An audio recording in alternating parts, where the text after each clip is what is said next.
Game number 3, series point for Rogue Warriors, as TCG want to make the final stand here to stop that from happening.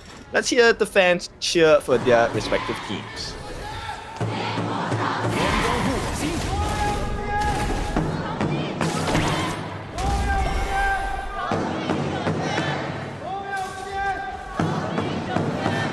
On bodyguard TWIS here, but right now we do see an invade coming in from An Liang already in that Azure Golem here. It has been spotted out here by Mengxi, but what can he realistically do against this pick? I mean, this is expected, right? So this is great job by the side of TCG. I think the next step for them is maybe find more value and steal more camps. But because of the presence of the side of Mengxi as well as Xiaoyu on the top, this is not going to be available. TCG, nice job. Rogue Warriors, no response so far. It's a very smart setup as well, right? This comes from the game plan where Beimi also Shuzi set up a very good lane swap to match against RW's dual lane, and which allowed for the side of TCG to get the fast push and get the first invade against RW's Jinyu. Yeah, the pacing is just too fast. Beimi actually stole away the Spiketail Beast as well, so this is all benefits to the side of TCG. Add on to that, An Liang actually secures three different buffs. So both the Crimson and Azure are in. Yeah, a very fantastic start for the side of the TCC jungler here. You can see already a 300 gold lead in between the junglers due to the early good start.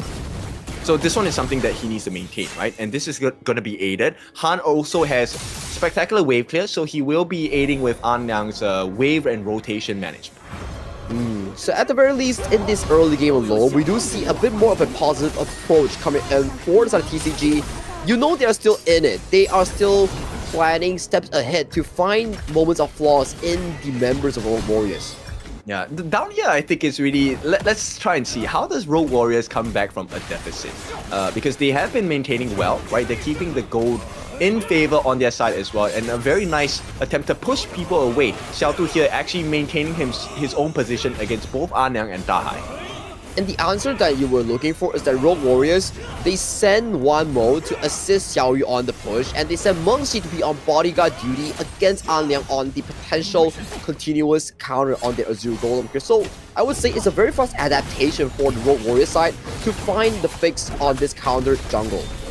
Yep, I love the timing for this, right? So not only do they disallow that benefit coming for the side of An Liang, they also potentially could get a kill if they play the cards right here.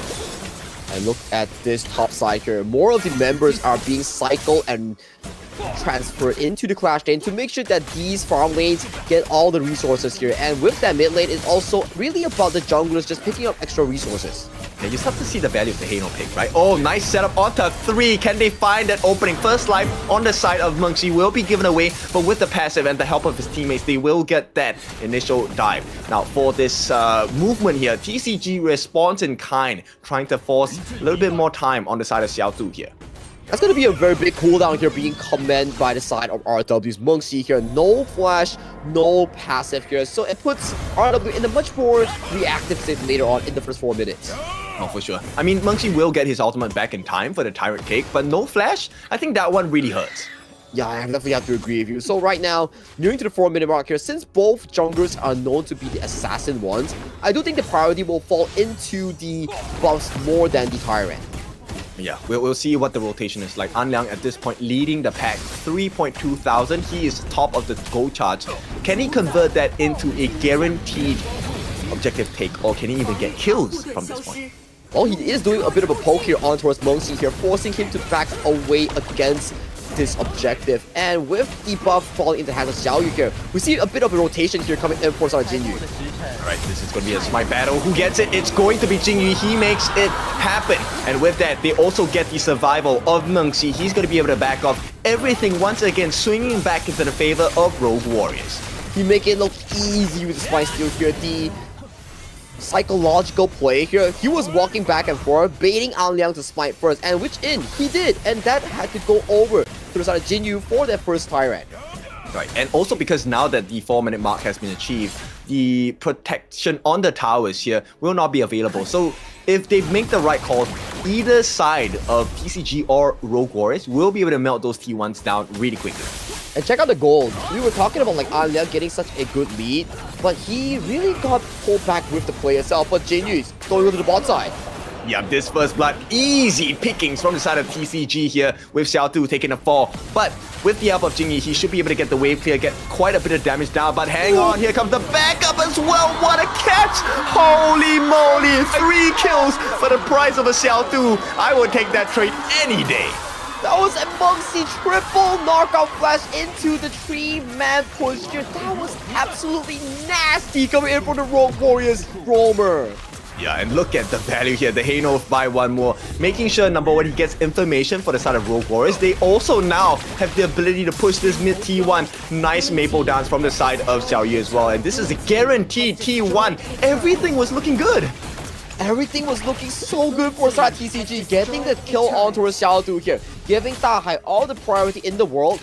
But man, Monksy coming out with a colossus play, pulling the game into a 3,000 goal lead here. Let's check out the replay here. So, take a look at Monksy's position in the back bush here. Okay, initial poke coming in for the side here, but 3-man knockup into the cleanup for the side of Jinyu. Absolutely beautiful. Crazy. And you know, this is pure tunnel vision, right? I was also looking at Jingyi. I was like, wait, hang on, something's happening here. Something is definitely happening there, and they were really being pulled on the attention all onto Jinyu that they forgot that Monksy was coming in for the Grand Slam here. But definitely props to the side of Monksy for finding such a good play against the side of TCG. And right now, we were 3,600 goal lead. This is another Rogue Warriors tempo. Yeah, I mean, caught off guard. That was the definition of being caught off guard for sure. TCG, they had everything in their favor. They had the early game lead, they had the gold, they had the steals. But somehow, Monksy really, well, he is defiant. He doesn't want this win to come from TCG. He wants to just close it out and pack his bags home because this 3-0 will put him into a very good night's sleep here. We were talking about the jungle discrepancy of the goal lead by the side of Anliang, but take a look after the triple kill, already a 1.6k being generated by the jungle matchup in favor of Jingyu. Which means the swing is even bigger. They force out the big ultimate from Dahai. And on the backlines here, Dahai may have made a mistake even with the attempted save. This is looking not so good for the side of TCG. And during that confusion, that chaos, Rogue Warriors also, with the help of Jingyu, secure the Overlord and a T2 at the top. TCG, man, they're not getting anything here. And so far in this best of 5, what have we learned? If you cannot commit fully to get full value, and the enemies doesn't take the full on fight, the other laners are just going to be benefiting from the towers, benefiting from all the minion waves here, which pulls the goalie to an even further extent. Jinyu is just being this monstrously fed Yao that is going full damage. And the rest of the team, they're doing so well. They're pulling the attention of TCG here, which allowed the T2 at the bottom to be taken by the minions. So once again, every card that they pull out on the side of Rogue Warriors is hitting so hard against TCG. What does TCG even come with for the potential comeback? Because right now, I don't see any rays of hope here. 8 minutes and already closing to a 6,000 goal lead. How do you manage the team fights here? Because Monksy is just starting to get so darn tanky on this Sulier. Yep, he's level 10, and the biggest difference here is Sus is level 9. So even if he makes a successful dive, he might be taken out even before he completes his full combination with the stun and the ultimate. But good news at the very least here, Baimi did secure his own Daybreaker. So that at the very least adds a bit of spice here. But take a look at Shuzuki getting engaged on, has to use the ultimate to bail himself away to safety. Okay, the ultimate cooldown for the side of Suzu will come back soon enough. I think it's a much better decision not to have used the stun there. And at this point, TCG, they need to play every single thing to perfection, or the punish will come through from Rogue Warriors. I think the damage has already been done, right? Because later on in the 10-minute mark, how does TCG even contest for the shadow objectives here? They have not enough gold, they don't have enough sufficient items here, so to contest for such a big fight at 10 minutes, it's really difficult, because so it has to be in the hands of Rogue Warriors once again. Yeah, look, it's close to a 7,000 goal lead now for the side of Rogue Warriors. They are super tanky. You have the Meng Tian. We'll take a look at the current goal lead. It's Jingyi at the top, Xiao Yu at the second position. That is a scary number to see. And another scary one is actually the Meng Tian on the hands of Xiao Du, overpowering Dahai in that gold track here, because we know Xiao Du, he's just giving voluntary farm into the pockets of Jingyi and also Xiao Yu here, so he's on the receiving end of the team. Yeah, while the gap isn't, say, that big, it's the level difference here that is making the world's difference. Xiao Du is able to tank quite a bit, right? So that is going to be a very difficult wall to go past. And TCG, they don't exactly have the ultimate dive. Suzu can get into the backlines, but what good does he do if there's no backup?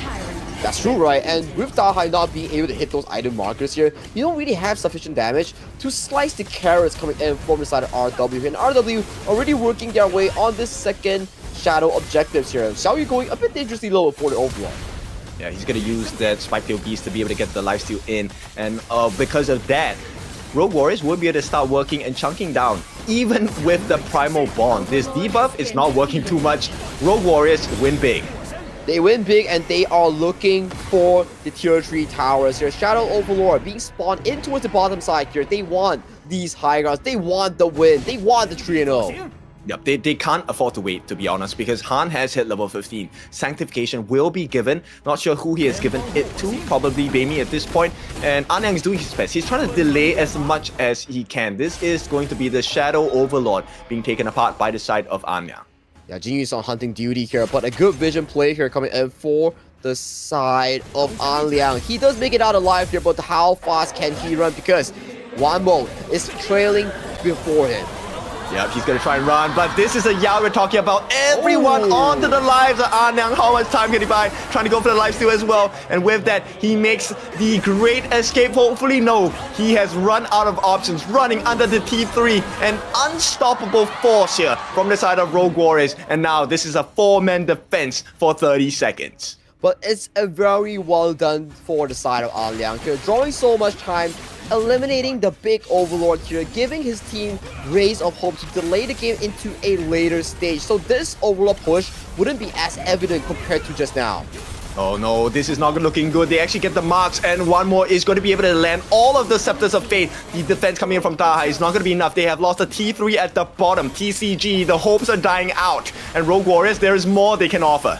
Yeah, no flash as well coming in from Baimi here, so that's going to be a key target for Mengxi to realistically pounce on later on for the game-winning K-fight here. Oh, no! Minions already going in, Shuzi going down, that's another 4v5.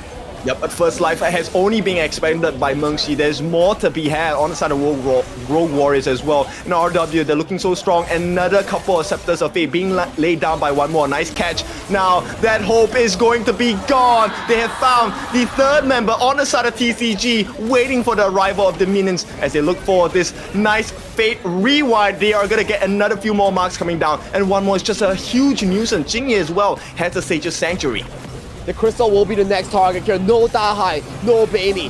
Shuzi spawning from base, but the minions are marching through. The Crystal falls to the side of Rogue Warriors. They take the series with 3-0 and they advance to the top 16. Job complete. Slot 16, top 16 secured. What a game by the side of Rogue Warriors. This is a definition of a strong performance throughout the day. And they didn't make any form of mistakes here in this game. We saw a few plays being committed by the side of TCG, but it wasn't really enough. The play, the big one coming in from Mengxi, that was just too beautiful coming in for the Roman, for the side of the Rogue Warriors. Yep, it shut the whole game down, right? Because that initial play helped the jungler Jingyu to be able to recover the goal deficit he was facing against his opponent. And then one more came online, the Hano with the Fate Rewind, with the Scepters of Fate as well, changing the destiny of Rogue Warriors because it was looking a little bit dire in the early parts of game number 3. And that destiny also has been changed here coming up for their opponents here. With this loss, the KGL team TCG will be bidding goodbye to their journey here at the Honor of Kings Challenger Cup 2025.